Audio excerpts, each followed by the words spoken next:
I would like to invite Dr. William Lane Craig to the podium first.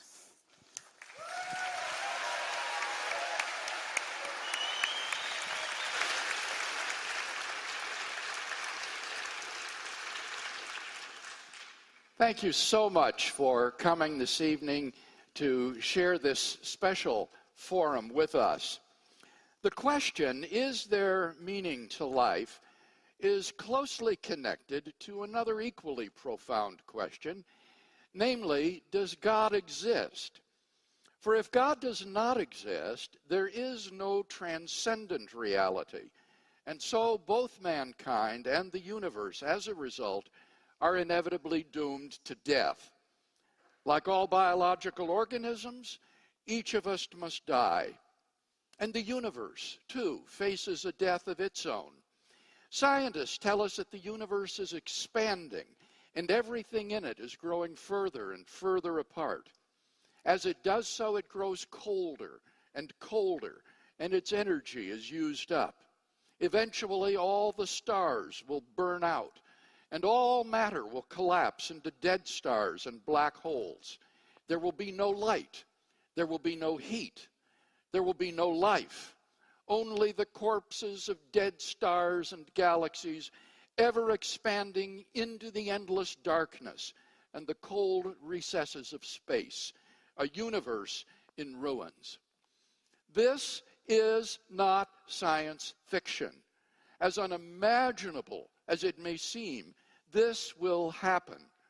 So not only is the life of each individual person doomed, the entire human race is destined to destruction. There is no escape. There is no hope. These plain scientific facts seem nearly incontestable. The question then becomes, what is the consequence of this? Many atheist thinkers have argued that it implies that human life itself becomes absurd. It means that the life we do have is without ultimate purpose, value, or significance. These three notions, purpose, value, significance, though closely related, are conceptually distinct. Purpose has to do with a goal, a reason for something. Value has to do with something's moral worth. It's being good or evil, right or wrong. Significance has to do with something's importance, why it matters. Many atheist philosophers, from Nietzsche to Russell to Sartre, have argued that if God does not exist, then life is ultimately absurd. It is without ultimate purpose, value, or significance. Let me say a word about each one of these. First, if God does not exist, there is no ultimate purpose of life. If death stands with open arms at the end of life's trail, then what is the goal of life? Is it all for nothing? Is there no reason for life? And what of the universe? Is it utterly pointless? If its destiny is a cold grave in the recesses of outer space, the answer must be yes. It is pointless. There is no goal, no purpose for the universe. The litter of a dead universe will just go on expanding and expanding forever. And what of mankind? Is there no purpose at all for the human race? Or will it simply peter out someday, lost in the oblivion of an indifferent universe? The English writer H.G. Wells foresaw such a prospect. In his novel, The Time Machine, Wells' time traveler journeys far into the future to discover the destiny of man. All he finds is a dead earth, except for a few lichens and moss orbiting a gigantic red sun. The only sounds are the rush of the wind and the gentle ripple of the sea. Beyond these lifeless sounds, writes Wells, the world was silent. Silent? It would be hard to convey the stillness of it. All the sounds of man, the bleating of sheep, the cries of birds, the hum of insects, the stir that makes the background of our lives. All that was over. And so Wells' time traveler returned. But to what? To merely an earlier point on the purposeless rush toward oblivion. When, as a non-Christian, I first read Wells' book, I thought, no, it can't end that way. But this is reality in a universe without God. If there is no God, it will end that way, like it or not. There is no hope. There is no purpose. Second, if God does not exist, there is no ultimate value in life. If there is no God, then there are no objective standards of good and evil, right and wrong. By objective standards, I mean moral standards which are valid and binding independently of human opinion. If God does not exist, then there is no transcendent source of moral values. Rather, moral values are either just the byproducts of socio-biological evolution and conditioning, or else expressions of personal taste. As the philosopher of science Michael Ruse explains, the position of the modern evolutionist is that humans have an awareness of morality because such an awareness is of biological worth. Morality is a biological adaptation, no less than our hands and feet and teeth. Considered as a rationally justifiable set of claims about an objective something, ethics is illusory. I appreciate that when somebody says, love thy neighbor as thyself, they think they are referring above and beyond themselves. Nevertheless, such reference is truly without foundation. Morality is just an aid to survival and reproduction, and any deeper meaning is illusory. Richard Dawkins puts it succinctly. There is at bottom no design, no purpose, no evil, no good, nothing but pitiless indifference. We are machines for propagating DNA. In a world without God, there can be no objective right and wrong, only our culturally and personally relative subjective judgments. So, who's to say whose values are right and whose are wrong? Who's to judge that one person's values are inferior to those of another? The concept of objective morality loses all meaning in a universe without God. All we are confronted with is, in Jean-Paul Sartre's words, the bare, valueless fact of existence. That means that it is impossible to condemn war, oppression, or bigotry as evil, nor can you praise tolerance, equality, and love as good. For in a universe without God, good and evil do not exist. There is only the bare, valueless fact of existence, and there is no one to say that you are right and I am wrong. Third, if there is no God, then there is no ultimate significance to life. If each individual person passes out of existence when he dies, then what ultimate importance can be given to his life? Does it really matter whether he ever existed at all? Now, certainly his life may be important relative to certain other events, but what is the ultimate significance of any of those events?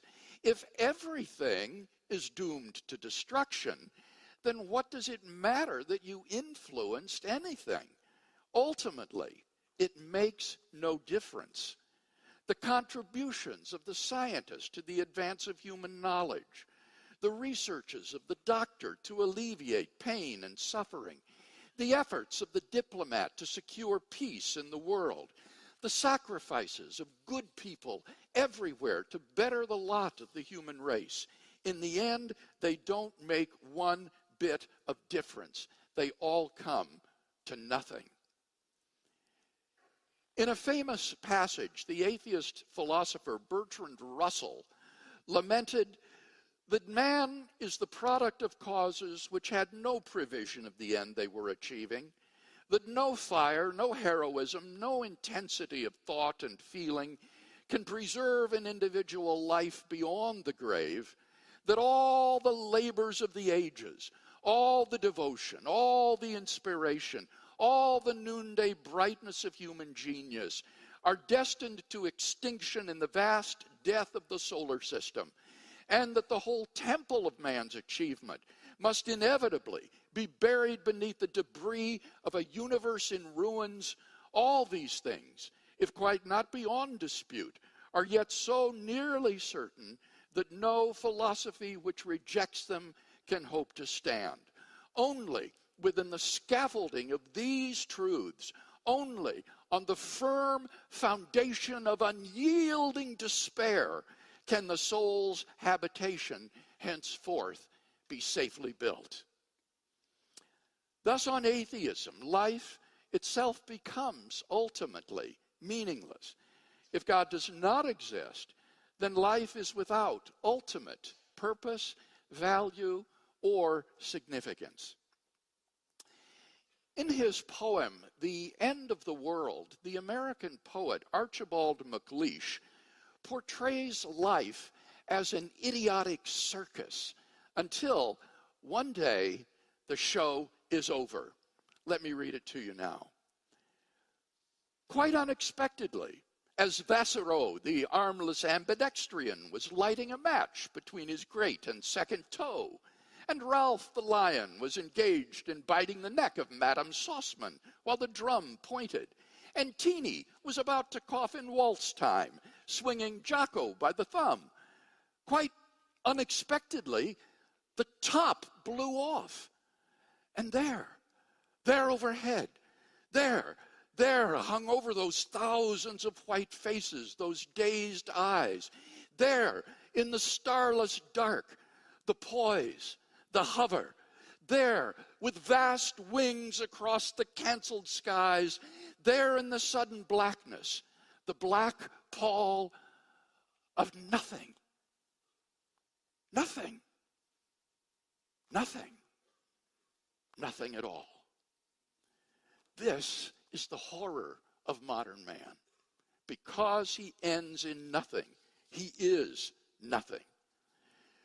Do you understand the gravity of the alternatives before us? If God exists, then there is hope for man. If God does not exist, then all we are left with is despair.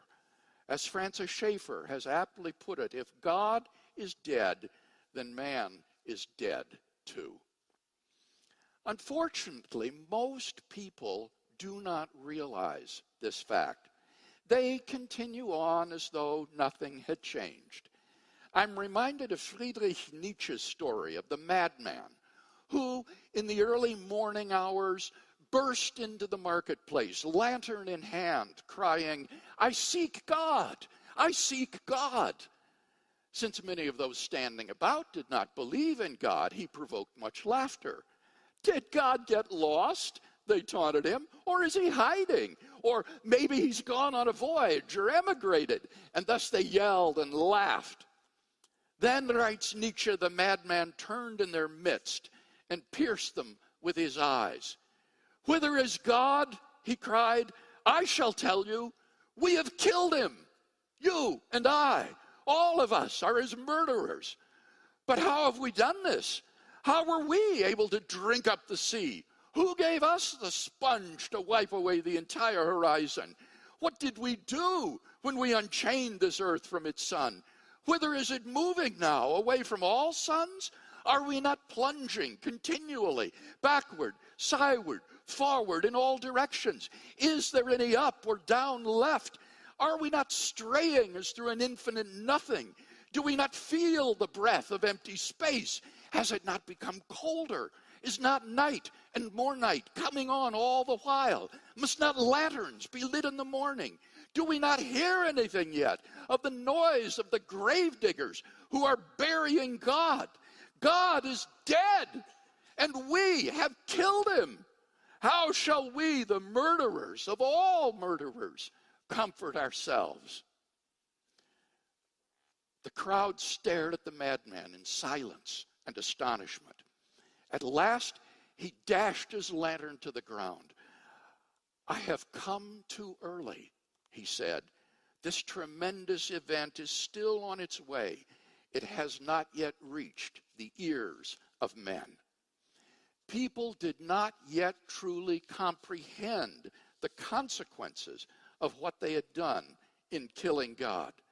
But Nietzsche predicted that someday people would realize the implications of their atheism, and this realization would usher in an age of nihilism, that is, the destruction of all meaning and value in life.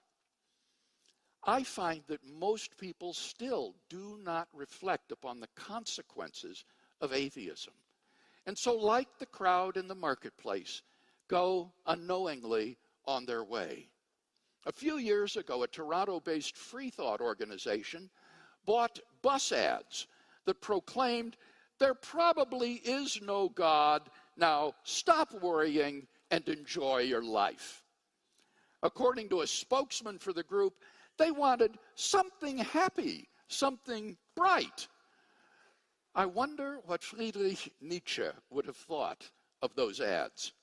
Few contemporary atheists have Nietzsche's courage to look atheism squarely in the face without blinking. But when we realize, as did Nietzsche, the nihilism that atheism implies, then his question presses hard upon us. How shall we, the murderers of all murderers, comfort ourselves? Confronted with the human predicament, about the only solution the atheist can offer is that we simply face the absurdity of life and live bravely.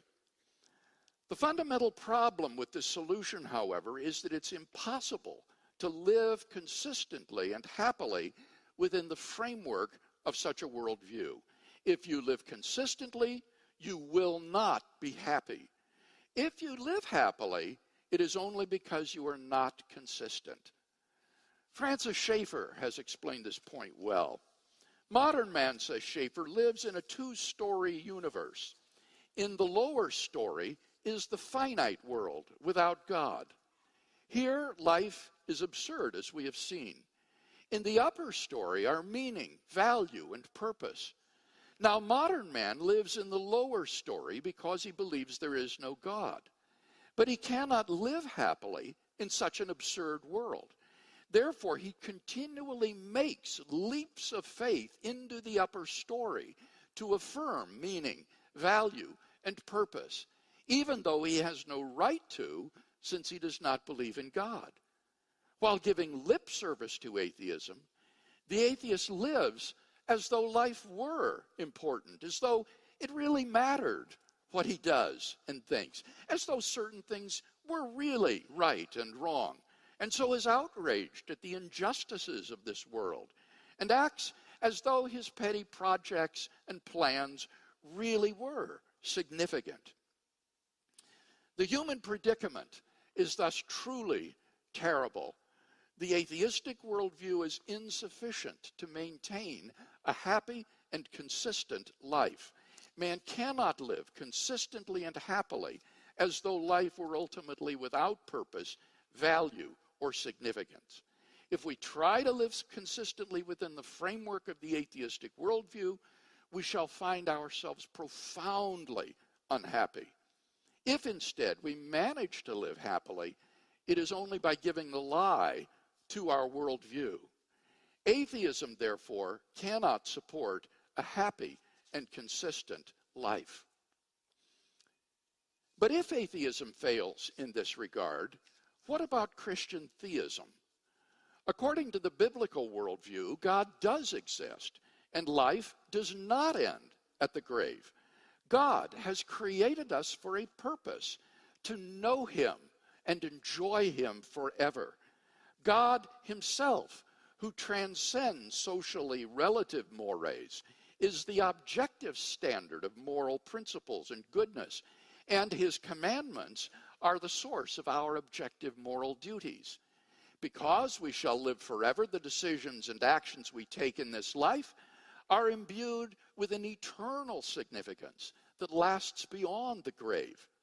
Biblical theism therefore provides the two conditions necessary for a purposeful, valuable, and meaningful life: God and immortality.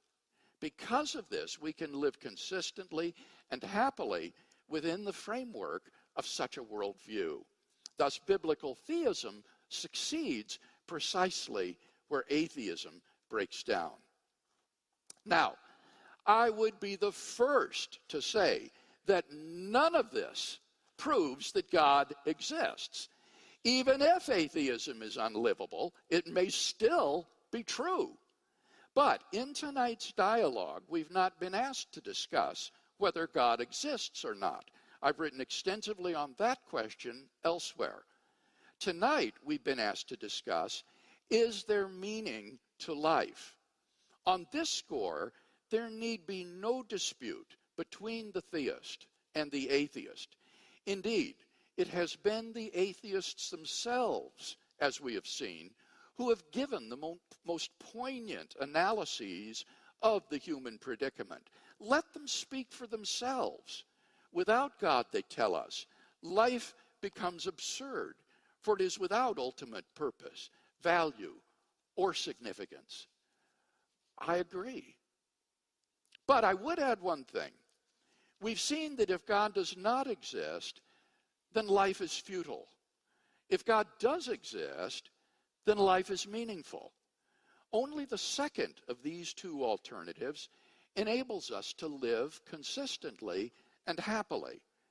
Therefore, it seems to me that even if the evidence for these two options were absolutely equal, a rational person ought to choose theism. That is to say, if the evidence is equal, it seems to me positively irrational to prefer death, futility, and despair to life, meaningfulness, and happiness. Therefore, my advice is go with God. As Pascal said, we have nothing to lose and everything to gain.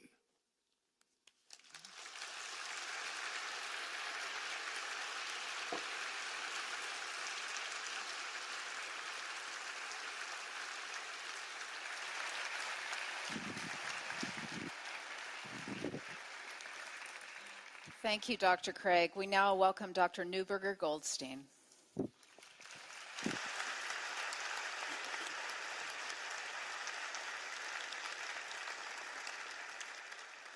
Hi, thank you very much for coming tonight.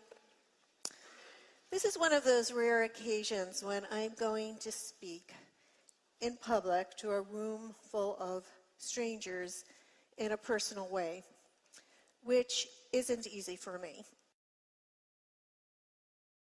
who finds it difficult to speak in a personal way, even in private. Just ask my loved ones. But this question, which we are discussing tonight, life's meaning, which forces us to confront how we ought to live so as not to squander our one and only chance at our one and only life.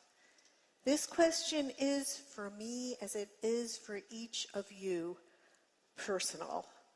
Personal not just because it matters so much to each of us, matters as much as our own lives matter to each of us, which they, of course, must matter, given that we have to live them. After all, who else's life are you going to pursue, if not your own?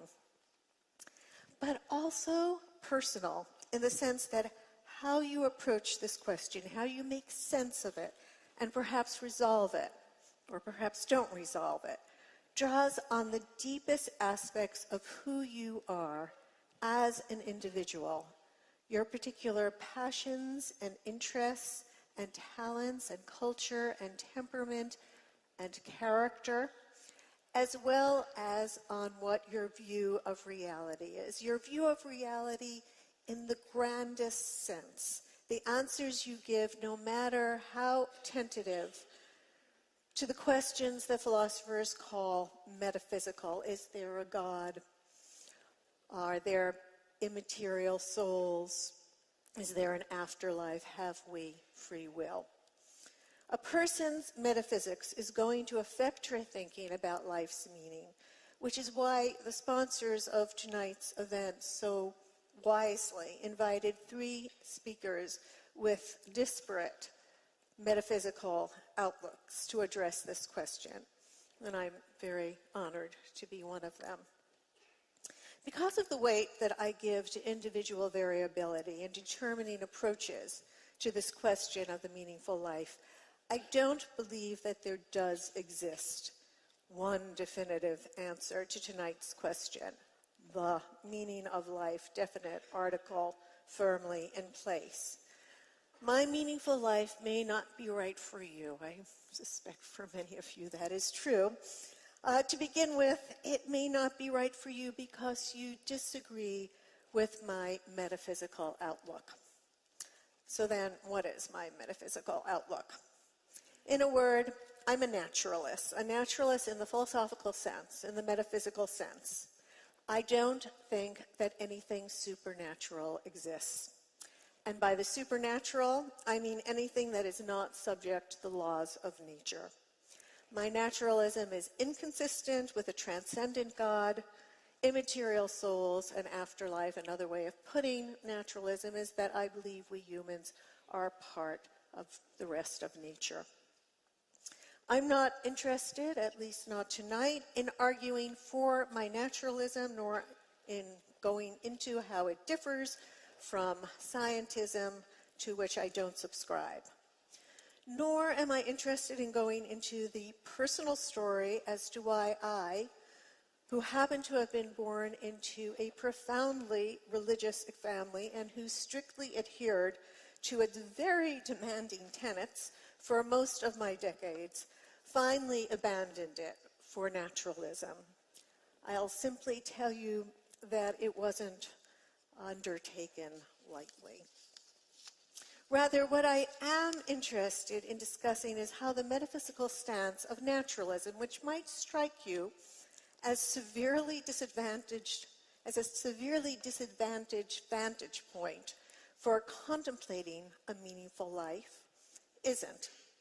That it provides all the resources one needs for pursuing a meaningful life, and that perhaps what I have to say might even be meaningful to those of you who metaphysically disagree with me, so that we can, in approaching this all-important question of pursuing a meaningful life, agree on more than we disagree on, which would be nice, especially for me. Since being able to reach a point of deep commonality across divides, even so fundamental as metaphysical divides, which, stop and think about it for a moment, means that we inhabit entirely different subjective realities. That's a deep divide, deeper than political divides.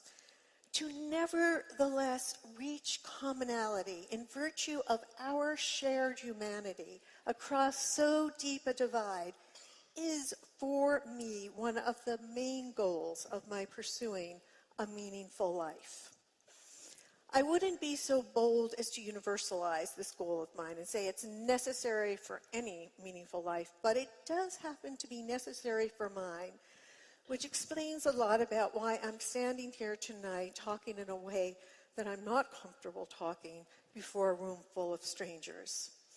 But nobody wise ever said pursuing a meaningful life is easy, that it's comfortable, that it's constituted of only pleasant experiences or desires for pleasant experiences. That's hedonism. And being a naturalist doesn't commit a person to hedonism. If it did, I wouldn't be here. But now I do pass to a feature that I would be prepared to universalize to all meaningful lives. Call it epistemic responsibility, from the ancient Greek word episteme, meaning knowledge. And I mean by the phrase taking very seriously the responsibilities of being the kind of creature who forms beliefs on the basis of reasons, which, of course, describes us humans. We are reason-giving creatures. We offer reasons for both our beliefs and our actions, and always the reasons for our actions include reference to our beliefs. We act not only on our desires, but also on beliefs. So reasons for beliefs are always involved, always central. When challenged about our beliefs, whether by others or by ourselves, we stand ready to offer reasons. And when challenged on those reasons, we offer reasons for those reasons, and then reasons for the reasons for the reasons, and so on. That's why Aristotle defined us as the rational animal, because of our readiness to offer reasons. Aristotle wasn't claiming that they're necessarily good reasons that we offer. The man wasn't a fool. The philosopher Bertrand Russell, already came up today, also a metaphysical naturalist, offered a kind of witty rejoinder to Aristotle's definition. Quote, "It has been said that man is a rational animal." This is my Bertrand Russell impersonation. "All my life I have been searching for evidence which could support this." End quote. But Russell isn't really regarding, maybe I should give the rest of the talk in that accent. It's more authoritative, I think. But Russell isn't really negating what Aristotle was addressing, our always standing ready with the reasons, but rather pinpointing the fact that so often the reasons are bad. Taking seriously the possibility that the reasons for one's own beliefs might be substandard, standing ready to expose them to the severest criticism, not just criticism that you yourself can think up, or those who share your own beliefs, staying in your own epistemic bubble, but also, crucially, exposing them to criticisms of those who disagree with you. That's what I mean by epistemic responsibility. It's what Socrates meant when he announced that the unexamined life is not worth living, which is a somewhat harsh way of saying that epistemic responsibility ought to be universalized to all meaningful lives. We can forgive Socrates for being a bit harsh when he made that pronouncement. He'd just been voted guilty by a jury of over 500 of his fellow Athenians, charged with the capital crime of introducing new gods and corrupting the young. Again, nobody wise ever said that the meaningful life is the maximally pleasant, the comfortable life. But just in case it seems as if the meaningful life is nothing but unpleasantness, let me just say that changing one's point of view under the strictures of epistemic responsibility is, as best as one can, is a pleasurable experience.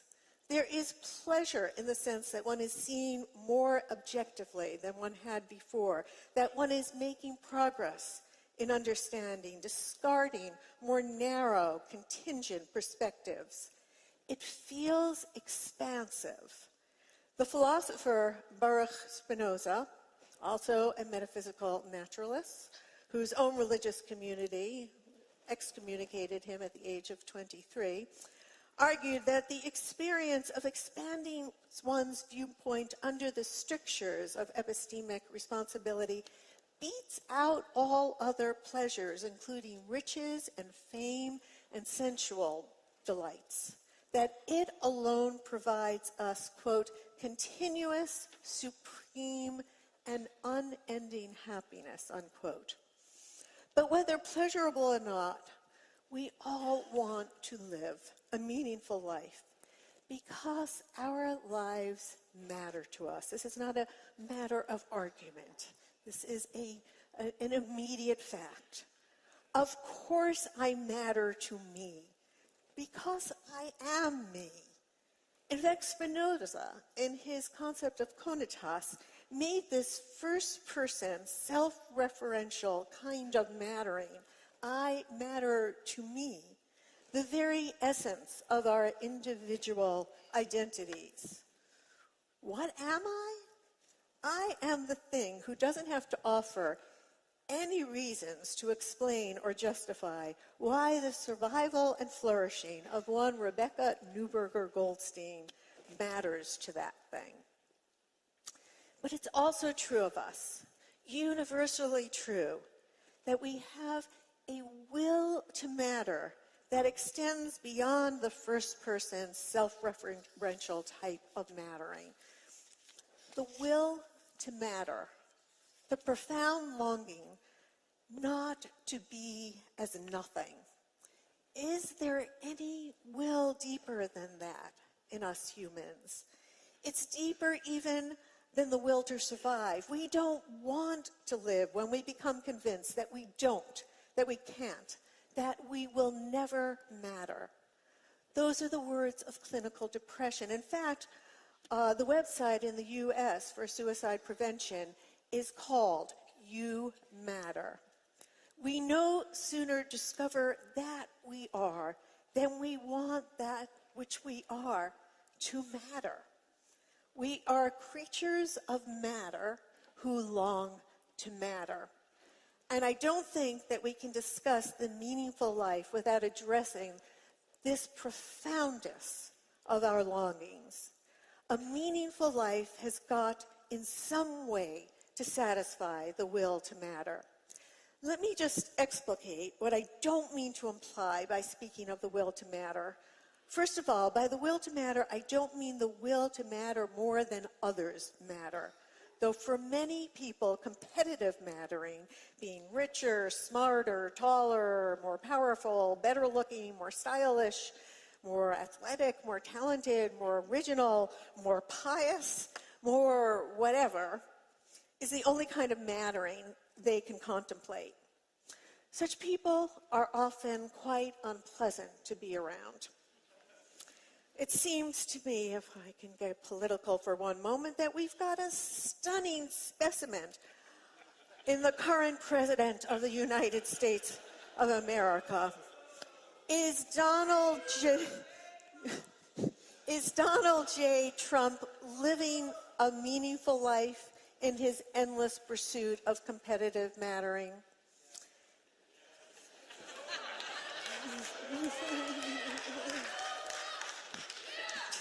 Stop using up my 20 minutes. In any case, when I say the will to matter, I definitely do not mean the will to demonstrate that one matters more than others matter. In fact, I believe it to be demonstrably true that to the extent that any of us matter, we all matter to that same extent. Demonstrably true. So many human goods are inequitably distributed among us. Riches and power, beauty and health, talent and status and luck and love, but not mattering. Which is why it is so unspeakably tragic when people lead their lives badly. Their lives matter. And when I say the will to matter, I don't mean the will to demonstrate that you matter in some spectacular, heroic way. Your name to be spoken for as long as there shall be speakers. That's what the ancient Greeks called kleos, getting spoken about because of something extraordinary about you, something worth recounting that you did, even if it wasn't moral. It was in terms of kleos that the ancient Greeks defined the meaningful life, and that was precisely the point about which Socrates was consistently hectoring them, which hectoring, as you know, his fellow Athenians didn't altogether appreciate. Nor does the will to matter necessarily require that one matters in the even grander, transhuman, cosmic, eternal scheme of things, that one matters to the very universe itself, or to the master of the universe. This is the religious point of view, and I know, believe me, I know how potently it satisfies the psychological will to matter. My opinion is that all the arguments for God's existence come after the fact, which is an emotional fact generated out of the common emotional core of us all, the will to matter. And yes, there is nothing as powerful as the Abrahamic religions, all three of them, Judaism, Christianity, and Islam, to make a believer feel that she matters, cosmically matters. It is powerful stuff. When I lived according to my family's faith, I wasn't allowed to eat anything that didn't have the proper rabbinical imprimatur, if I can use a word from Roman Catholicism to apply to the rabbis. And there was this kind of pastry, Hostess Twinkies. I've actually got one with me because I didn't know whether you'd be familiar with it. It just looked so delicious to me as a child, especially that creamy inside smeared all over my friends' lips as they gobbled them. But I harbored, not a doubt, that were I ever to taste a Hostess Twinkie, the Lord of the hosts himself would instantaneously know and be angered. That was frightening, but I never doubted for a moment that I cosmically mattered, that God himself would care if I took a bite. A naturalist can't satisfy her will to matter in such a psychologically powerful way as someone who holds such religious beliefs. But that doesn't mean we can't satisfy it sufficiently to live a meaningful life, a life that permits us to add something of value to the world. But wait a minute, where did this talk of value all of a sudden come in? I've just been talking about the will to matter, a completely naturalist concept that I think can be explained by way of evolutionary psychology, and suddenly here's an invasion of value talk, what philosophers call normative language. Well, values do come in when we consider wisely what it is to satisfy the will to matter. The awful thought, it's 4 a.m. and I'm wide awake and wondering what it all means thought, is that had I not existed, the world would have been no different at all. That my existence, though it means all the world to me, adds nothing of value to the world beyond my perspective. The world would have been just the same or maybe even better had I never been.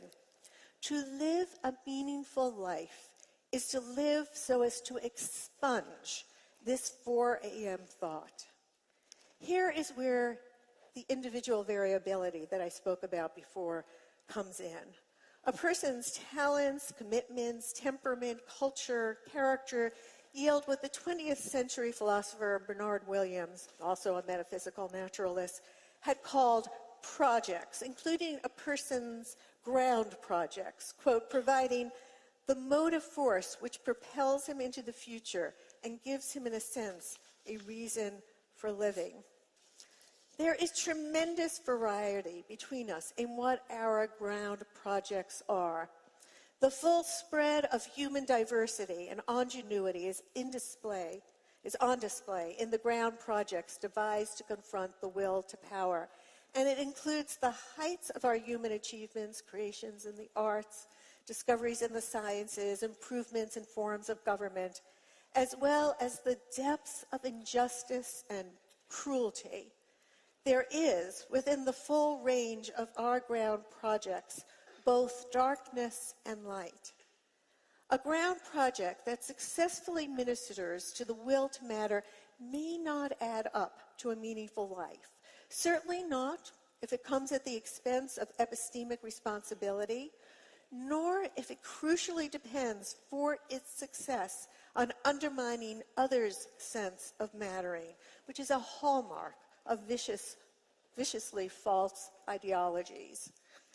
And if to achieve a meaningful life, one's ground project has not only to avoid these grievous errors, but also add some value to the world, then we can also be sadly mistaken.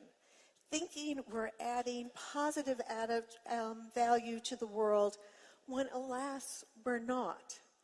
Then it will feel to us from the inside as if we're living a meaningful life, but we'll be self-deluded. It's good to get some objective feedback if possible.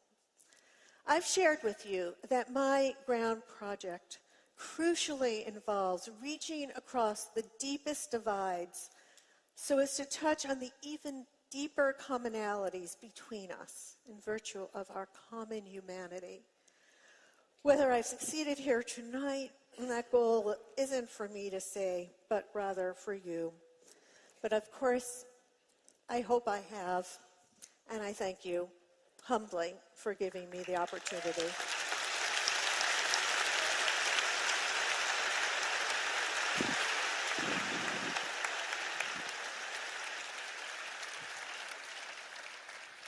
Thank you, Dr. Neuberger Goldstein. And now we welcome Dr. Jordan Peterson.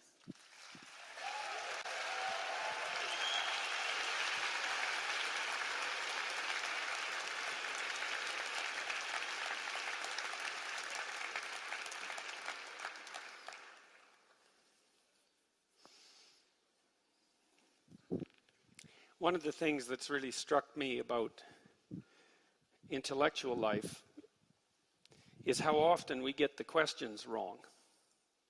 And we often get them backwards, not just wrong, but actually backwards.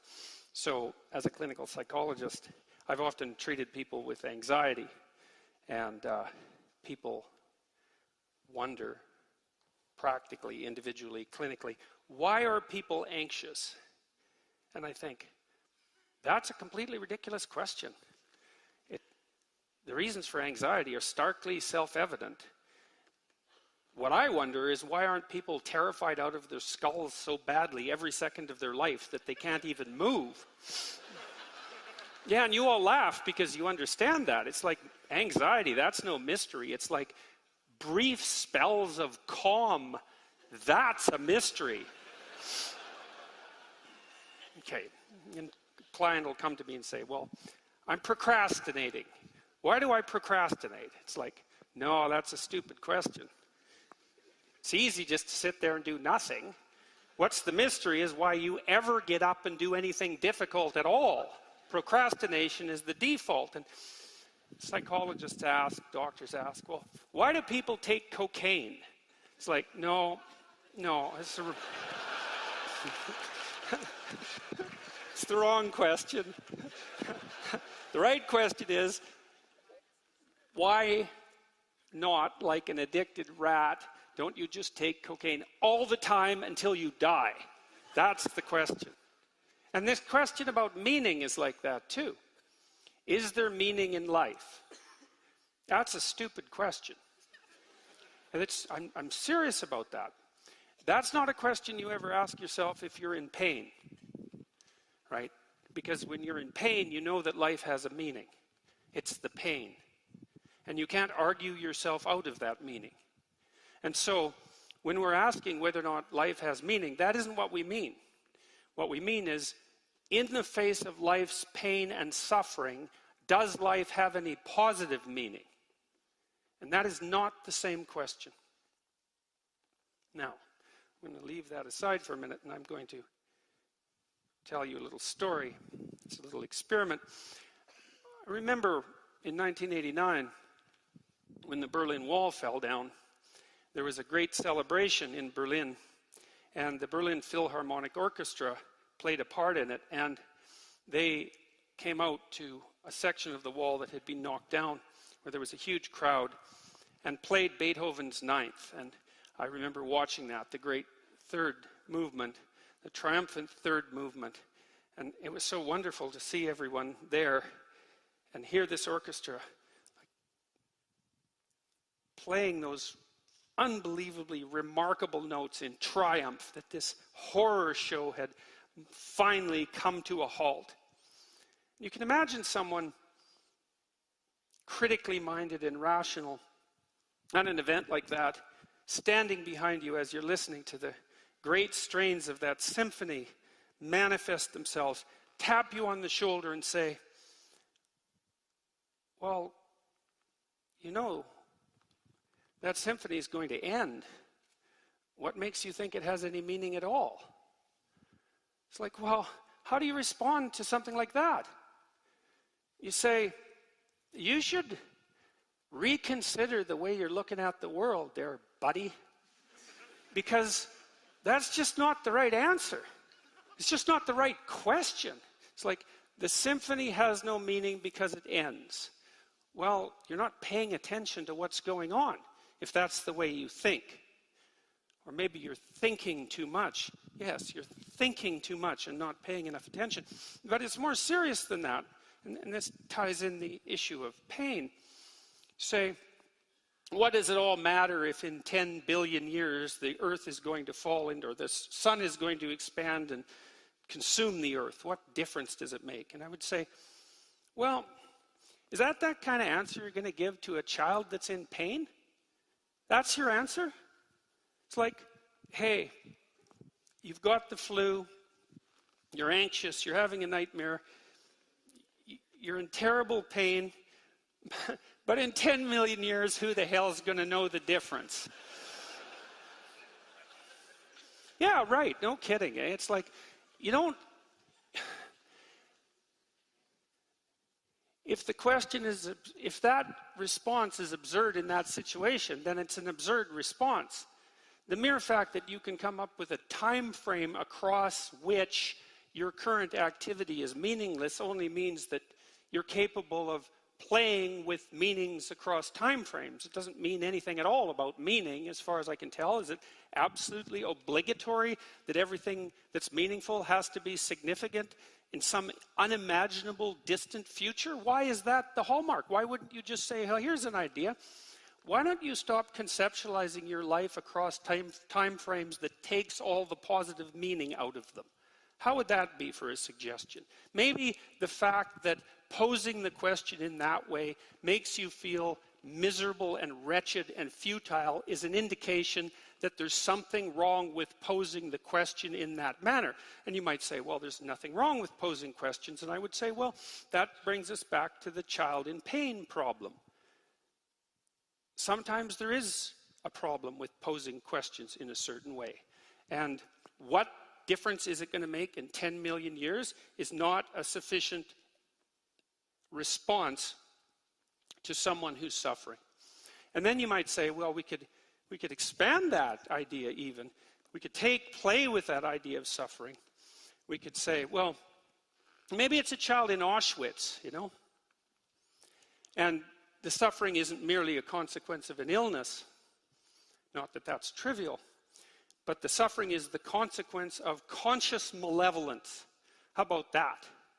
And the purpose of the malevolence is just to make things worse. And to top it all off, because malevolence is a form of art, it's not only to make things worse, it's to make things worse in the worst possible imaginable way, which is basically to amplify the suffering of someone maximally innocent in the most pointless way possible. Well, what's your answer to that? It's like, in 10 million years, what difference is it going to make? Life is fundamentally meaningless? It's like, what kind of answer is that? It's an answer that shows that the framework within which that question is generated is invalid. That's what kind of answer it is.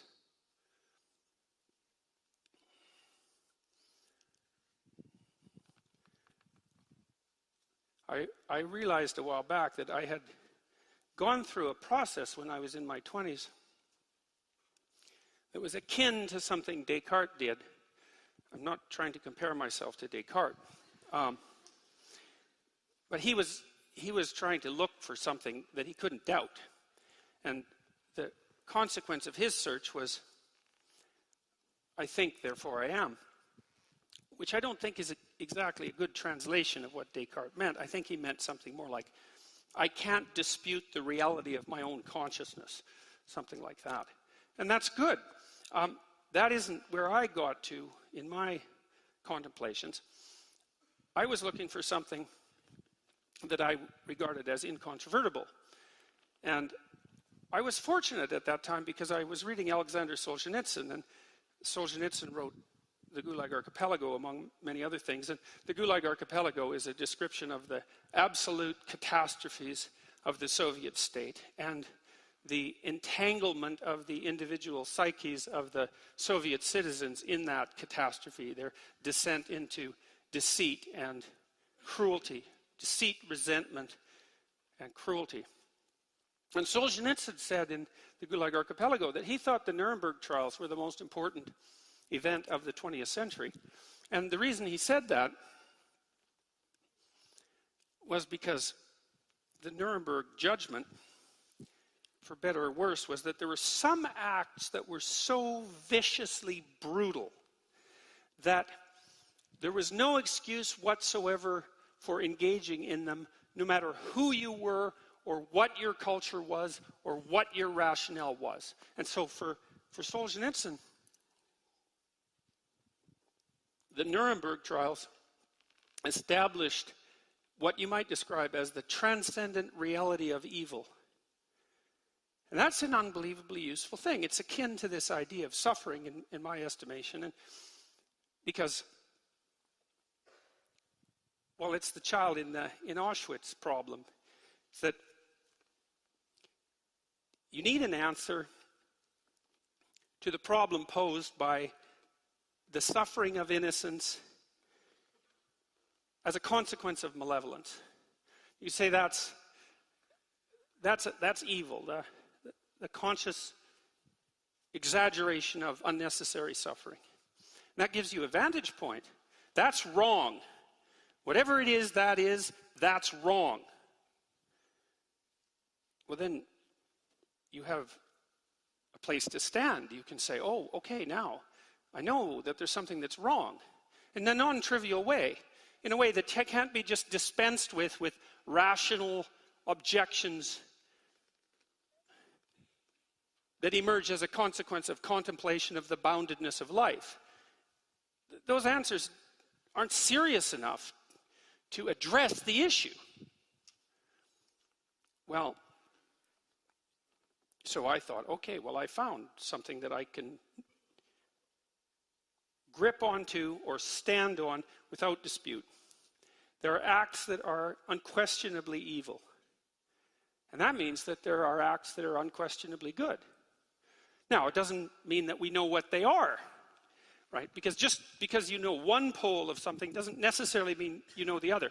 I could say that whatever leads us as far away as we can possibly get from Auschwitz, that's good. Well, I've been trying to puzzle out what that might be for 25 years, to outline it in a practical manner, I suppose, and an abstract manner. To understand if there's a root, a mode of being, let's say, that takes us away from undue suffering, but more than that, takes us away from undue suffering multiplied by malevolence. It's a fundamental existential problem of life. We all suffer. That's the meaning of life. We all suffer. The suffering is exacerbated by the malevolence in our hearts and the malevolence in the hearts of all of us. And the paramount issue that faces us is what to do about that. And the answer is, I think, live a life that manifests itself as meaningful. Because it seems to me that the meaning isn't a rational phenomenon. It's not something that you create. This is where Nietzsche, I think, got it wrong. He believed that as a consequence of the death of God, we would have to create our own values. We would have to become gods ourselves, so to speak. But I don't think that Nietzsche was right, because I don't think that we can create our own values. I think that we have to discover them. And I think that what we discover are eternal values. And I think that the eternal values that are discoverable are precisely the values that lead us away from the pathway to perdition that was characterized by places such as Auschwitz. And I also think that we all know this. Now, it's not that we can't question it, because we can question it. But the questioning is, in some sense, beside the point, like the person objecting to the grandeur grandeur of Beethoven's Ninth by pointing out that it's going to end. The questioning is beside the point. It's missing the point. I've studied a variety of great psychologists, Jean Piaget and Carl Jung and Freud and Carl Rogers, many of the great 20th century clinicians. And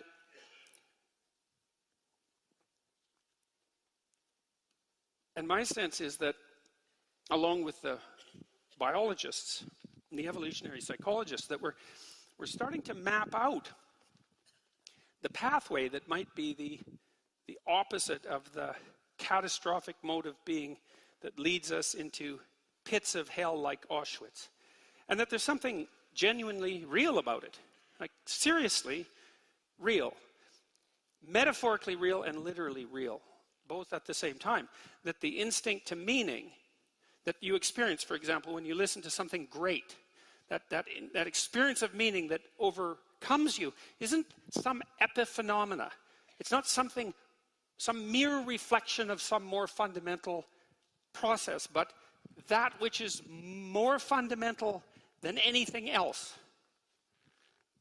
You say, well, you can't deny that pain is real and suffering is real, and you can't deny that suffering induced by malevolence is the worst of all possible sufferings. Those are all undeniable as far as I'm concerned. Those are all meanings of life. And they're real enough so that if you encounter them, like if you encounter true malevolence, the probability that you'll walk away from it unscathed is very, very low. It will damage you psychophysiologically, and you might never recover. And that's real enough for me. Well, is the path away from that real? Is the path that transcends that real? Maybe it's more real. That's what I've come to believe, as pessimistic as I am about the nature of humanity, myself included. As real as I believe suffering and evil to be, it appears to me that the mode of being that leads you away from that enables you to bear the suffering with nobility and to be useful to others who are in pain, and to constrain the malevolence in your own heart and around you, that mode of being is more powerful than that which it is set against. And not only that, I think that we experience this. I think we experience it. We just don't notice. Maybe because we're too busy thinking, because noticing and thinking aren't the same thing. We see in our own lives when we're engaged in something deeply meaningful. Music is the best pathway to that, I think. It's the most rapid and indisputable pathway to that. Virtually everyone loves music, and music speaks of meaning. It does it directly. It shows you what life would be like if it was ordered and harmonious, and you were dancing along with it properly. It gives you an intimation of psychological integrity. But you watch your lives day to day, week to week, month to month, you'll notice that there are times when you're so deeply engaged in what you're doing, when what you're doing is so meaningful, the kind of meaning that announces itself, not the kind that you're creating, that life is so meaningful, you think, this is worth the suffering. Well, you think, well, that's meaning, right? Meaning is what makes the suffering worthwhile. Is that real? It's not something you think up, it's something that you discover. And you can watch, you could see, day to day, minute to minute, hour to hour, week to week. You can see when you're conducting yourself or being conducted in a manner that allows that meaning to reveal itself in a way that in the moment, even if you don't notice, the conditions of your life justify themselves. And that's really saying something, because pain and suffering and malevolence are real. And for something to justify that, it's really something for something to justify that. But when you find that, you find it in art, you find it in literature, you find it in the relationships you have with others, if those relationships are founded on trust and truth. You find it in what you say and do, if what you say and do comes from the heart. You can experience that. price of experiencing it, I would say, is twofold. You have to take responsibility for being.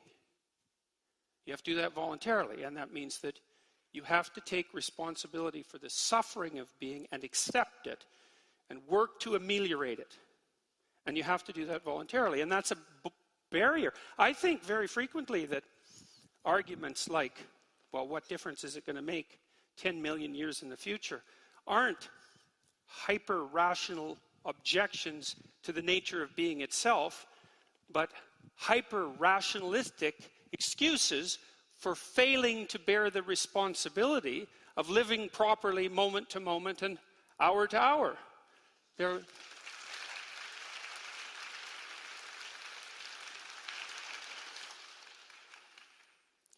Say you have a child who's sick, maybe one who's been hurt.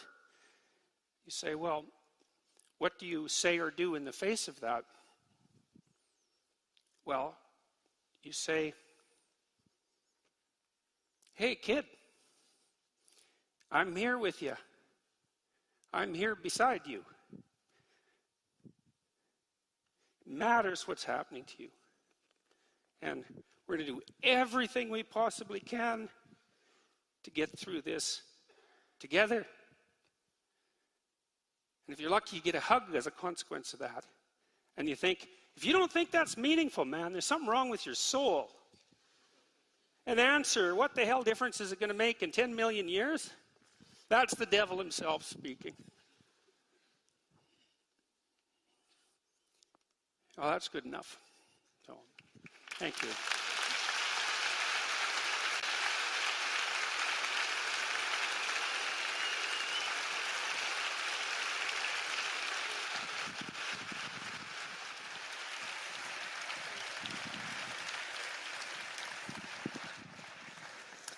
Thank you to all three of you. You've given us a lot to think about, and I would like to open this time by just throwing it open with the three of you. If you were all taking notes at various times, is there something you would like to jump onto right away that you heard? Dr. Craig? Well, I was very heartened, Jordan, by your affirmation of the objectivity of moral values and duties. You said there are things that are unquestionably good and unquestionably evil, that these moral values are not things that are invented, but they are discovered. And I couldn't agree more. And I would want to push you on this to say that this very consideration ought to help you to move through naturalism and beyond naturalism to a transcendent ground for the objectivity of these moral values and duties, because they won't be found in naturalism. The naturalist is trapped in the lower story. Objective moral values and duties are not physical entities described by the laws of nature. These are transcendent realities, either Platonic or else grounded in God.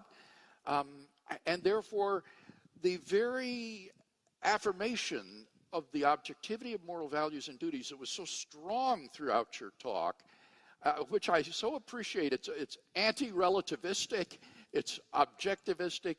I want to encourage you to push through that naturalism to finding a transcendent ground for these in theism. I think that's the most plausible moral theory that will enable us to affirm the objectivity of these moral values and duties.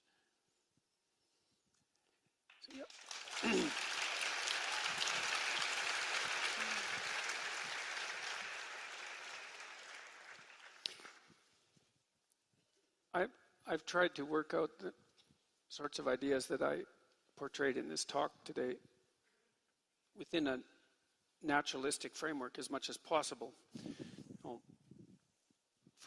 Because the naturalistic technique is so powerful, not least for that, but also because there's glimmerings in the scientific literature of the sorts of ideas that you portrayed when you mentioned that the evolutionary biologists are increasingly making the claim that morality is a biological adaptation.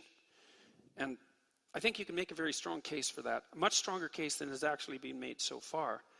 I think there is a a very sophisticated ethic that has evolved that we recognize as a consequence of the evolution of our cognitive and emotional structures. I think that that recognition manifests itself in admiration. You know, people are very imitative. It's one of the things that characterizes us in contradistinction to animals who are not very imitative. It's probably the precondition for our linguistic capacity. One of the things that characterizes human existence is the capacity to spontaneously pick a model for emulation, right? A model for admiration. And that's the manifestation of that moral instinct, to say, well, to admire is to want to copy. You say, well, what do you want to copy? Well, you want to copy that which is most admirable. And what is most admirable? Well, what is most admirable, that starts to become a transcendent question, right?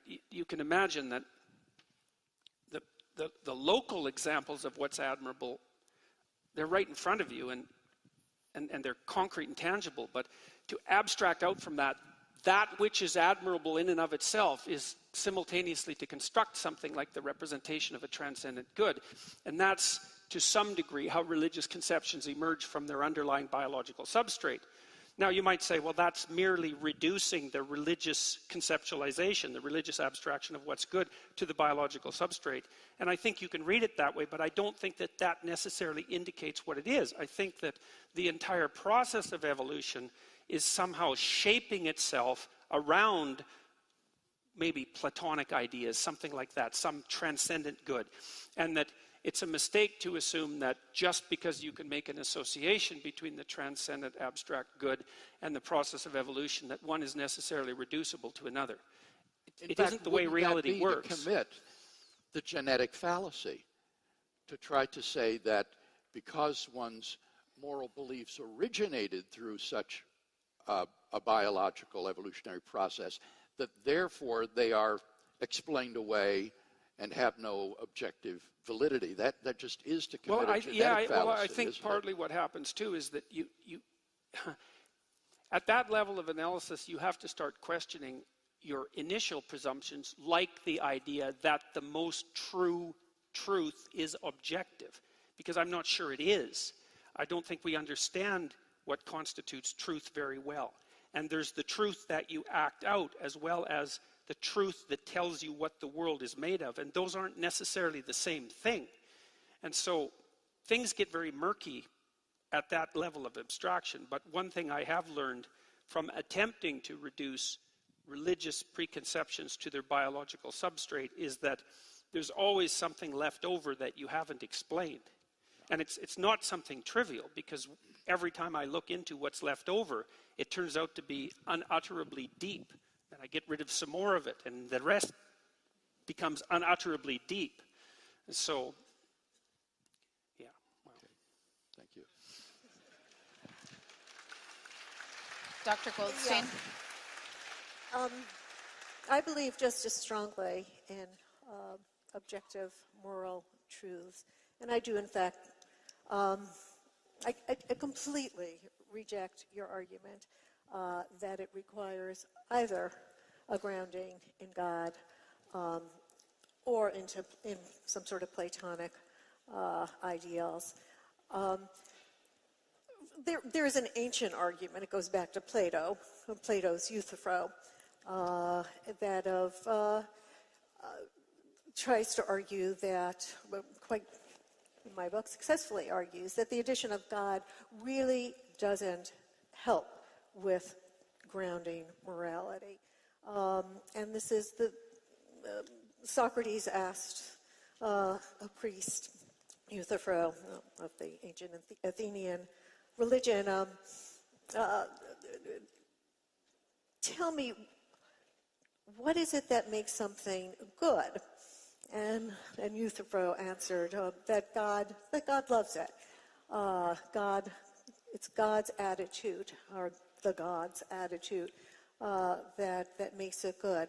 And Socrates asks, well, does God love the good because it's good, or is his loving it what makes it good?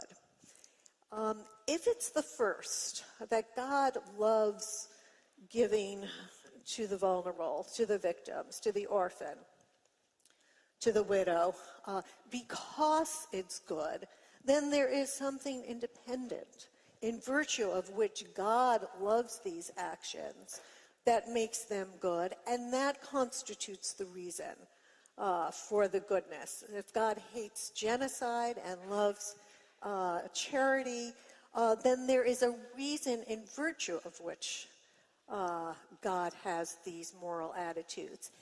And if God himself has no reason for it, if it's just whim, if it's caprice, then is that really satisfying our answer as to what makes good acts good and bad acts bad? That the addition of God doesn't ground things at all. It leaves it makes what seems to us mysterious and answers it with another mystery. So this is, an ancient argument repeated by Spinoza, repeated by Russell, repeated by people. And I would like to ask you how you answer the question. And the whole history of moral philosophy, from Spinoza, through Kant, through Rawls, through Tom Nagel, all these arguments have given completely naturalist arguments to try to ground morality, and they are, in fact, the kinds of arguments by means of which we've made progress, in fact. That all of the individual rights movements, anti-slavery and emancipation of women and on and on and on, have been made on the basis of completely naturalist arguments, taking it as elemental from something that we learn from our own lives, that we matter, and that if we want to answer what is it in virtue of which we matter, what we get to fairly quickly is it's in virtue of something that we share with everybody else. And this is the kind of arguments that have actually had real consequences in terms of emancipating and making real people's lives better, ever since, I would say, the Enlightenment, actually. And so I guess my question to you is double. What do you say to the Euthyphro argument? How does God really help? And two, what do you say about the whole progress of moral philosophy, which has in fact been completely secular and has helped more people than, I'm not going to say than religion, I'm not going to say it. Feels like you want it to. But religion, believe me, has made a lot of people suffer as well. When you speak about Auschwitz, it's very hard for me not to cry. Every person of my generation in my family is named after a dead child who died there. So to me, this is extremely personal. My very name, Rebecca, is some child who died. So that this is, how does this come up? I don't know. I just had to say it. I'm sorry. Those are my two questions to you. Good. I'm really surprised. I'm really surprised to hear you trot out the old Euthyphro dilemma, because this has been answered over and over again by contemporary Christian philosophers like Robert Adams, William Alston, and others. The Euthyphro dilemma is a false dilemma. It posits two non-mutually exhaustive choices. Either the gods love something because it is good, or it is good and therefore they love it. The theistic alternative to the Euthyphro dilemma is that something is good because it is identical with God. God is the good. God is what Plato referred to as the good. So that the reason God wills something is because he is good. And his moral commands to us reflect the goodness of his own intrinsic moral nature. God is by nature essentially kind, loving, compassionate, fair, and so forth. And this completely resolves the Euthyphro dilemma because it's a third alternative to the question. Now, in terms of the second question you raise, the problem with all of these theories is that they can't justify their starting point. They just take it for granted that some sort of humanism is true, that there is something about human beings that is intrinsically morally valuable, but that's precisely, you see, what's called into question by naturalism. If the film of evolutionary history were rewound and shot over again, a very different sort of creature might have evolved from the evolutionary process with a very different set of values. And by what right would we be able to say, well, our values are the correct ones and yours are the wrong ones? It's all socially, culturally relative. And so while I applaud the advances in human rights and things of the sort that you mentioned, I want to help by offering a foundation for the objectivity of the moral values and duties that we both hold dear, a foundation that I think is conspicuously lacking in naturalism. I think the way you approach this is wrong.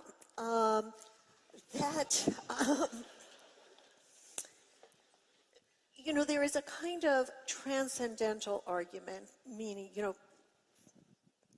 the kind of argument that is inspired by Kant, by Immanuel Kant, where we look at not an extra fact in order to justify something, but we look at the very conditions that make certain kinds of thinking possible. The categories of the mind. And this is how he tried to confront Hume's problem. We can't justify induction. David Hume had demonstrated this. There's no non-circular way to justify induction, and yet rational life depends on induction. We can't justify deduction, logic, non-circularly. How could one accept any argument for deduction if that was the very thing that is being called into question? There is a kind of normative reasoning without which life is impossible. And we certainly apply it always to ourselves. If somebody treats us in a way that completely violates our mattering, our sense of dignity, if I'm lying on a beach, soaking up the rays, I'm thinking about this right now because I'm freezing in here, right? I'm lying on the beach, soaking up the rays, and excuse me, some big guy wants to get from point A to point B, and I'm lying supine in the sand, and he doesn't step over me or go around me, but just clumps right on my stomach to get to the next point. What am I going to do? I'm going to feel a complete outrage, complete indignation. How can you possibly have done that? You had reason not to behave that way. What is the reason? My pain, my suffering. There is no way. Animals don't care about causing pain to each other. In the natural world, animal pain, predation goes on all the time. What he's doing is just preserving his evolutionary advantage on a naturalist. That is not the point I am concentrating on. I'm concentrating on the point of me lying there thinking in my wrathful indignation, how could you have done that? You had reason not to do that. My pain gives you reason not to do that. There is no way that we can conduct our lives without having those kinds of reactions, which they are emotions. They are emotions, indignation, yes, outrage, that are very complicated. They're called moral emotions because they have hidden in them the claim that somebody has reason to act otherwise, right? And there is no way that we can conduct our lives without having these reactions, right? If I were to, Isn't that Yes? exactly my point, that it's impossible to live consistently and happily as though your life were valueless, as though you had no value? I agree with that. So that is our starting point. And from that, one goes on to other things. Then one thinks, well, if I can't possibly live without feeling that my life has some value, that when you treat me as if I don't matter, this outrage I feel, you had a reason to act otherwise. What is it about me that gives me this claim of putting reasons on you? When I think about that and try to justify it, I very quickly see there's nothing special about me. Everybody is living this way. Everybody knows first person, naturally, that they matter. They can't act otherwise. They can't conduct their lives otherwise. And that is what Spinoza called conatas, right? That this is a complicated emotion. It is, in some sense, what the genes would have a very complicated creature like us, who has self-reflection and reasons, would end up saying, I matter, and then ask, and why exactly do I matter? You come to the conclusion, not so quickly, right? It's taken us millennia. It's, because I come from this tribe, or I'm a member of this race, or this people, or I'm this gender, or whatever. Slowly, it's taken us a very long time to actually get to the point, and moral philosophy has helped us a great deal here, that what it is in virtue of which I matter is the same in virtue of which we all matter. Why do so many people then tussle with the question of, do I matter? Like, why do so many of us struggle with the meaning of life then? Well, we're all pretty much painfully self-aware of all our inadequacies. People know that they're finite and brutally breakable and capable of reprehensible actions. And it makes all of us doubt the validity of our claim to a continued untrammeled existence. And we have to bear the existential guilt that knowledge of finitude and insufficiency and malevolence leaves us with. And I would say that's part of the call to noble action as an antidote to precisely that. And a call to what you could be rather than what you are. And that's a good call to meaning. I also had an answer to your question. I had a dream. I had a dream once, and I'm speaking psychologically here, not theologically. I had a dream once.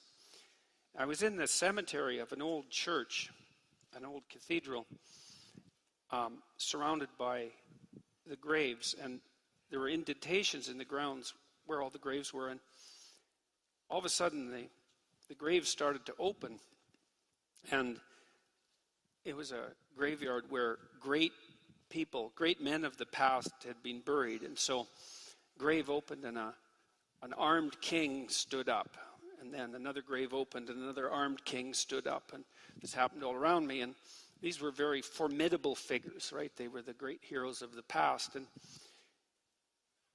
after a number of them appeared on the scene, they looked around and saw each other, and being warrior types, they immediately started to fight. And the question is, what stops the great kings of the past from fighting? And I had a revelation after the dream. I can't remember if it was part of it, but yes, it was part of the dream. They all bowed down to the figure of Christ. I thought, and then I woke up and I thought, what in the world does that dream mean? What in the world could that possibly mean?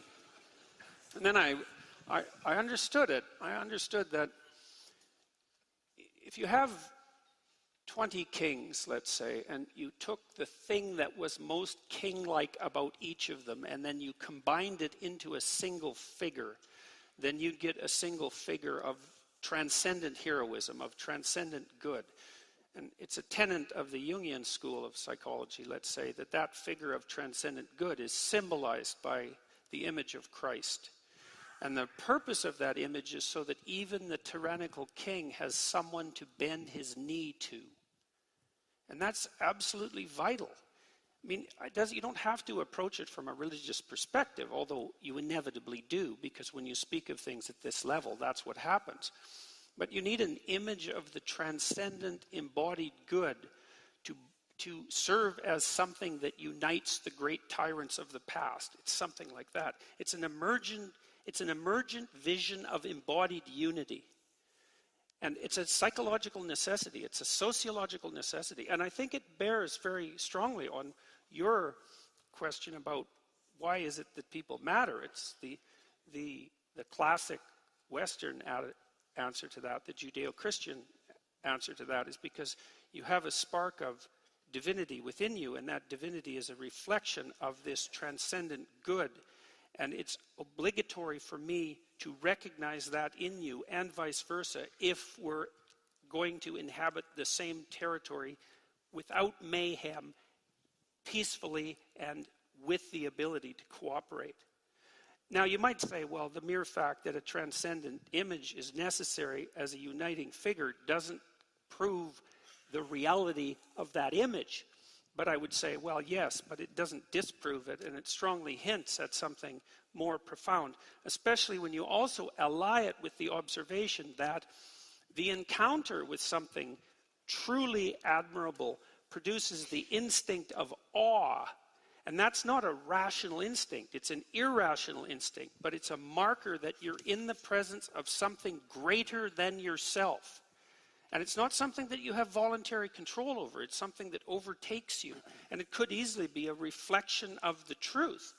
Now, you can make a biologically reductionistic argument about that, but it starts to become extraordinarily difficult because you enter into the realm where these transcendent experiences of religious significance and awe are a phenomenological and psychological reality. And it's not easy to explain why that's the case. So, may I just say that I'm somewhat.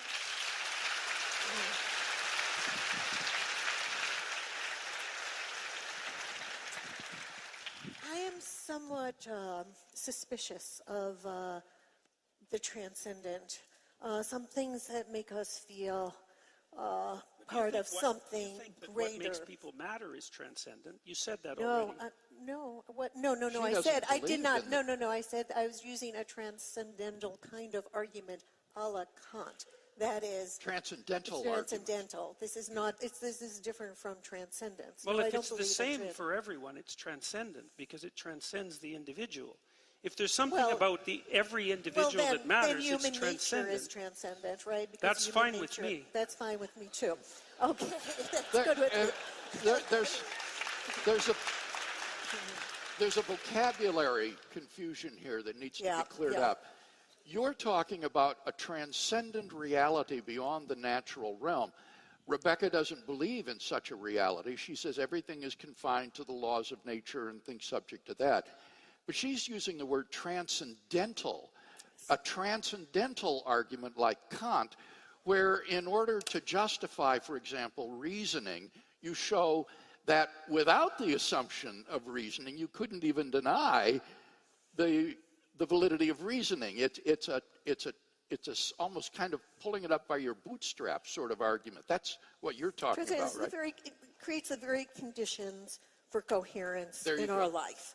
Right, and I would say, there are transcendental arguments for logic, for induction, for deduction, for induction, and I would say for moral reasoning as well. That there are certain preconceptions that are we can't live our life coherently without them. We can stop with ourselves, but if we push it further, that's exactly what the Spinoza's project was. a completely naturalist deduction of ethics. He calls it the ethics. It had a profound effect on European history. It took 100 years, but it seeded the Enlightenment, from which so much moral progress has derived, that I am very much a beneficiary of it as a woman, as a Jew. I am very much a beneficiary of that, of what came from the Enlightenment. What did I want? But the thing that I was that makes me the bigger, being part of a movement that's bigger, that makes us more than we are. This kind of trying to transcend our humanity. That makes me very nervous because, again, the imprint on my mind is always both the victims of the greatest horror that I know of, and the perpetrators of it, who felt so transcendent, those Nazis, right? They were part of a very larger-than-life movement that made them feel, talk about symbols galore, spectacle galore. It was a kind of drunkenness, of transcendence. I have a horror of that. I'm nervous about that. Give me music, give me art, give me great novels, give me poetry, that kind of transcendence. But this sort of transcendence, that is the transcendence that makes us feel all at one in our humble humanity. That kind of transcendence I believe in. But I don't like the larger symbolic, we are transcending our human condition. Let's just be human. That would be triumph enough. We want to move very quickly into starting to take questions because the time is moving. But first, I want to talk about the Twinkie in the room, because that really is about religion. I think putting rules on. You have an answer to the meaning of life that religion would be a freedom experience, I'm sure. Can you respond to that, Dr. Craig? I didn't catch the question. Just this idea of religion being an oppressive reality versus a meaningful reality for the meaning of life. I think that the argument that I have offered this evening is simply irrelevant to the societal effects of religion. You cannot judge the truth or falsity of a worldview based upon its societal impact. For example, Einstein's theories of relativity, being largely misunderstood, led to a cultural relativism where people thought he meant or taught everything is relative. They didn't understand the difference between relativity and relativism. And so in some ways, relativity theory has had negative cultural consequences in terms of promoting a kind of moral relativism. Does that show the theory is false? Of course not. The truth or falsity of a worldview doesn't depend upon its societal impact. And so as a philosopher, I'm just not that bothered or interested in what are the social implications of theism. I'm talking about a meta-ethical argument, a metaphysical argument that will give us an objective grounding for significance, human value, and purpose in life that can then be fleshed out in practical, normative ways. This is from a viewer. How does your perspective on the meaning of life account for evil and suffering? Would you like to take that first, Dr. Peterson?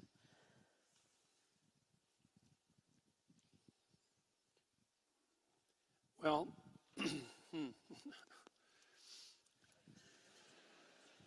I read something very interesting many decades ago. It was a Jewish meditation on finitude.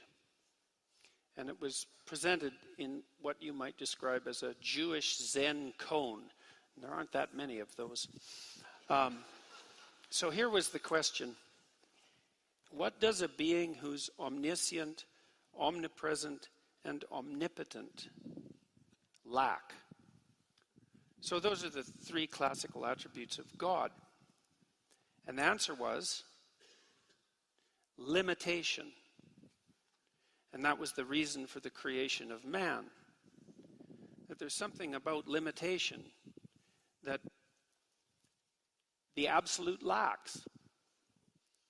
Say, well, being requires limitation, let's say, because if you can be anything at all at any moment, then you're everything at once, and in some sense you're nothing at all.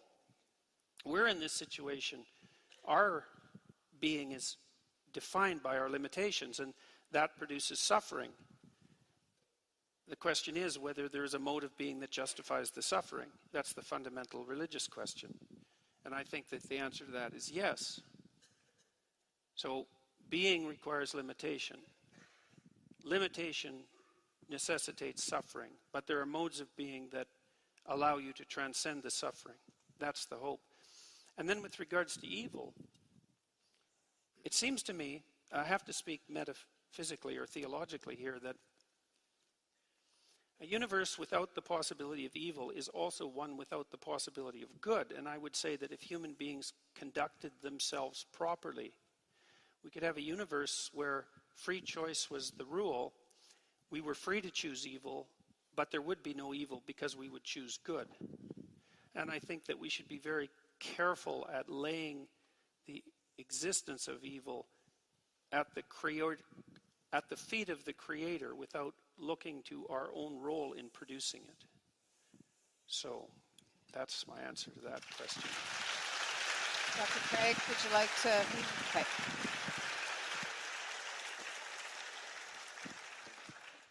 This is a question for you specifically, Dr. Peterson. Do you believe religions like Christianity have a role in the pursuit of discovering that which is opposite of evil? I think that that is what they are, fundamentally. I've spent a lot of time trying to understand the underlying narrative structure of the Bible, for example. It's a very strange collection of books, but it has a narrative structure.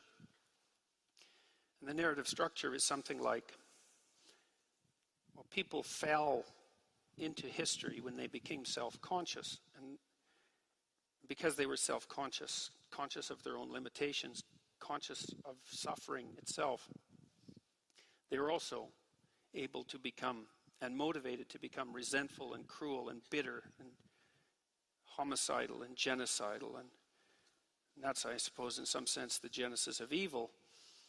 Our life is bounded by suffering and tainted by malevolence. And there's a pathway through that. And as far as I can tell, the entire Bible is a meditation on the pathway through that. Now, it's not a meditation we understand because most of it's story.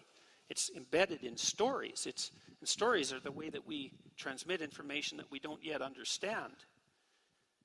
But I think that the Bible, properly understood, is the best, what would you say? It's the best set of instructions that we have to understand what it would mean to live a life that would enable us to bear suffering nobly and to constrain malevolence. That's what it looks like to me. I mean, I can give you a quick example of that. There's an idea, deep idea, that emerges in the first chapter of Genesis, that the being that extracts habitable order out of nothingness and potential uses truthful speech to do that as the mechanism by which that occurs. And that the habitable order that's extracted from the chaotic potential by truthful speech is good. And that the capacity to do that is part and parcel of each human being, something I believe to be as accurate as anything can be accurate. And so there's an idea right in the beginning, right in the first chapter of that book, that if people spoke truthfully, that the order they spoke into being would be good. And I believe that to be the case. And I think that people experience that in their own lives. You know what happens if you lie to yourself. You know what happens if you lie to other people and betray them. You produce little pockets of hell within you and around you. And if you cease to do that, then things improve. And that begs the question of just how good they could get if we cease to do that altogether. So. Thank you. Dr. Craig, this question is for you. All right. Why does the lack of ultimate significance entail the lack of temporary significance? It seems to me that in order for something to be significant, to be important, it needs to make a difference. That's what it means to be significant. And so if no matter what you do, everything winds up the same, your choices are ultimately insignificant. That is to say, they're inconsequential. And on naturalism, all of our choices, the entire human race, is ultimately inconsequential. It doesn't matter. It's insignificant. And that seems to me to be virtually undeniable on atheism. May I deny it? Excuse me? May I deny it? Sure. You know, somehow it's this temporality that seems to really matter to you. You know, that unless it is, you say, you're right, it's almost a tautology. In order for something to be significant, it has to make a difference. But why can't it just make a difference for some duration and not forever? If somebody is in pain, is suffering, and I can do something to take that suffering away, that matters. And it doesn't matter that neither I nor the sufferer will exist, you know, Well, let's forever. remember that my argument is a tripartite argument, and Yeah. there are three components to it: purpose, value, and significance. Now, I agree that if things have objective moral worth and value, then their being merely temporary does not mean that they're insignificant. That in that case, you can have significance despite its transitoriness in virtue of its moral worth.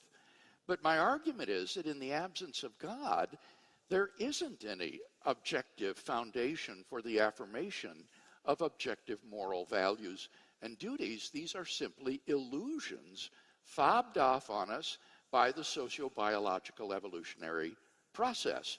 And therefore, you can't rescue significance by appealing to the inherent moral worth of temporary things. If it were only the biological process, the evolutionary process, how could it be that through reflection, slowly, far too slowly, we actually can make progress, right? Everything. There's nothing more biologically determined than male dominance over women. Nothing is more, right? This is. Well, now wait, Rebecca. By what? By what? Yet, You underestimate women. We have our ways, but you know, but we are slowly, you know, there's all sorts of behavior that is biologically determined, right? Xenophobia. I spent a lot of time in Africa observing the chimps. It was one of the most amazing experiences for me. I mean, I came back and I could only see. I came back to a conference, actually, and there were two men on either side of me. So this is my fate. This is my doom. They were arguing over me, and here was a little lady in between, and and they were pointing their fingers and blah blah blah, and trying also to impress me a little bit. And all I could see was what I had just seen in Uganda, right? These men. You mean among the bonobos and the chimps? Not bonobos. Oh, bonobos are entirely different. Bonobos are Fair female. enough, but the point is among that the chimps, the same sort of social behavior exhibited by Homo sapiens is already present in their primate relatives, like baboons and chimpanzees. Yes. And there is no reason to invest human morality with any more objective significance than that kind of behavior that evolution is programmed into other primate species because it's advantageous in the struggle for survival. It's just a herd morality. Progressed. That is not how we progress. That's what not what? What civilization is, what moral progress is. Wait, where do you get the word progress? Oh, yes, I get the progress. A naturalistic worldview? I think on a naturalistic worldview, you would be justified in talking about moral change, but the word progress smuggles in a standard. No. But that's because you think on a naturalist basis, on a purely naturalist basis, there is no way to justify, to ground objective morality. That's what you, True. I mean, right. Since I don't buy that premise, I do think that one can talk about moral progress. Could I read you a quotation, and I want you to comment on it? Sure. Okay, and here's the... Before you do that, we are running out of time, All right. much as I hate to say it. So please do that. Please do that. And then I'm going to ask you to each make a last statement. The scientific outlook has taught us that some parts of our subjective experience are products of our biological makeup and have no objective counterpart in the world. The tastiness of fruit and the foulness of carrion, the scariness of heights and the prettiness of flowers are features of our common nervous system. And if our species had evolved in a different ecosystem, or if we were missing a few genes, our reactions could go the other way. Now, if the distinction between right and wrong is also a product of brain wiring, why should we believe it any more real? And if it is just a collective hallucination, how could we argue that evils like genocide and slavery are wrong for everyone rather than just distasteful to us? That's a statement by Steven Pinker.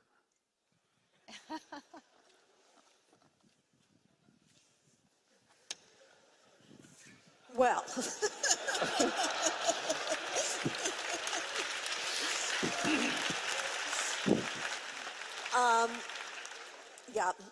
Steven Pinker clearly believes that we can make sense out of moral progress. And believes that we can ground morality on purely naturalist. We are creatures who offer reasons, right?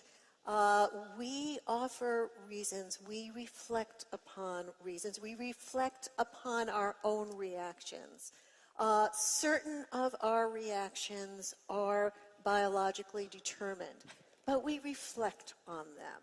And we can ask whether or not this is how we are not animals. This is how we are not chimps. We can ask whether these reactions are right. What gives us the right? Were I not myself, would I tolerate this in somebody else? We're able to rise to that level. Evolution has given us that capacity. It's given us language. It's given us self-reflection. It's given us the ability to contemplate points of view other than our own. That's what human intelligence is. And given that, and given certain reactions that we have that ground our lives, that without these reactions we could not even pursue our lives, we can ask, what is it? Am I special? Am I special that I have the right to ask you to treat me with dignity? Is there something cosmological? Do I cosmically play some special role? No, obviously I don't. That's delusion. That's insanity. This is the kind of reasoning that is that biology has equipped us with that allows us to go beyond the chimps that we descended from. Thank you. I'm going to ask each of you, and I'm going to ask you to start with this, Dr. Peterson, and this is how we will end this evening. I'm going to ask you to pretend you're speaking to a friend or maybe a young person who is struggling with finding meaning in life, and I'm just going to ask you to share what you would tell them, how you would encourage them as we end out.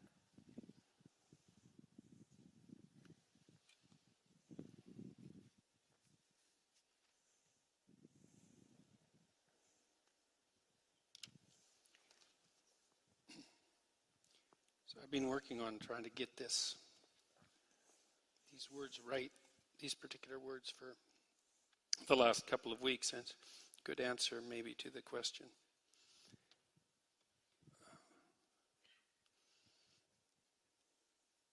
Being is suffering, tainted by malevolence.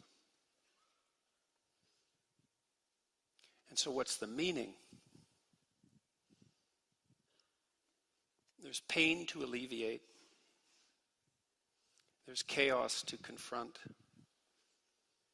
There's order to establish and revivify. And there's evil to constrain, not least in our own hearts. And that's meaning enough for everyone. Thank you.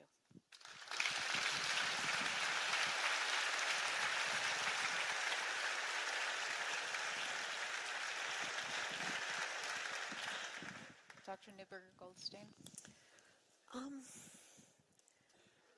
We are creatures who, we're trying to get our bearings.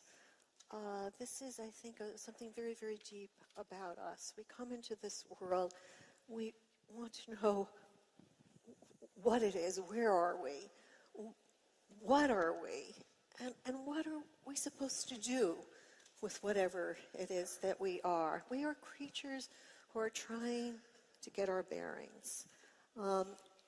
And we ask two sorts of questions in trying to get our bearings. We ask what is, and we ask what matters. And the question what matters comes in two forms. Who matters and what matters. And we all want to matter. We all want to matter beyond the first person, the thing that's just given, that our genes are driving us to feel as if we matter until our genes are replicated into the next generation. And there is, I guess I concentrate, you see a lot of darkness, and I see so much more light in trying to make our lives matter. The positive value that we can add, most importantly, to those fellow creatures, those who are going along. We're all in on this together, trying to get our bearings. Any help that we can offer, any contribution that we can offer, like this, right? I mean, this is a meaningful occasion. People struggling hard with very, very different points of view to say something that will be universally beneficial, no matter how much you disagree. That is meaning. I would say to them, get in on this fight, get past yourself. Think about all the other fellow creatures who are with you in this struggle together, and let's join forces and move forward. That's what I would say. Thank you. Thank you. The great American philosopher William James once remarked that we may be in the universe as dogs and cats are in our libraries, seeing the books and hearing the conversation, but having no inkling of the meaning of it all. And I would want to encourage you to think that perhaps the universe is a far, far more wonderful place than you've yet suspected.